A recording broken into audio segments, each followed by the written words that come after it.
घरको हेला माइतीको हेला, गाउँले कुरा काट्दिए त्यही बेला। मान्छेलाई घरको हेला भएपछि गाउँलेको पनि हेला भइन्छ। माइतबाट पनि मान्छे त्यो उपेक्षित भएको हुन्छ, घर खान नसके कि भन्ने कुरा धेरैले कुरा गरिराखेका हुन्छन्। बिचरा यसमा भुन्टीलाई कति धेरै पीडा भएको छ। उनले जस्तो सुकै भए पनि आफ्नो लोग्ने आफ्नो स्याहार सुसार गर्नुपर्छ र मेरो लोग्नेको माया मान्नुपर्छ, स्याहार सुसार सम्मान गर्नुपर्ने छ र ऊ अशक्त छ भनेर दिन रात भुन्टीले मरुदशा र उसको स्याहार सुसार गरिरहेकी छिन्।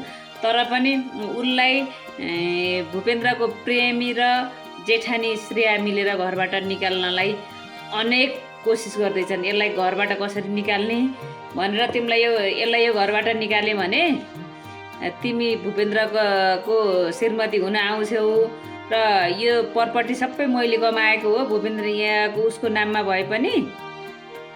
अनि यो भूपेन्द्रलाई ठिक भइसकेपछि यो सम्पत्ति सबै मेरो नाममा बनाए नि तिमी बस्छौ नि होइन भनेर उनले भूपेन्द्रकी प्रेमिकासित भनेकी छन् श्रेयाले।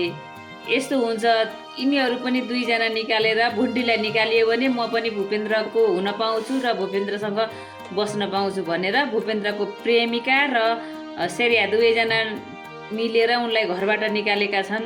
बिचरा मुटुभरि गाँठो पारेर जान नसक्दै पनि उनलाई घर छोडेर जान बाध्य बनाइएको छ। यसरी भूपेन्द्रकी प्रेमिका र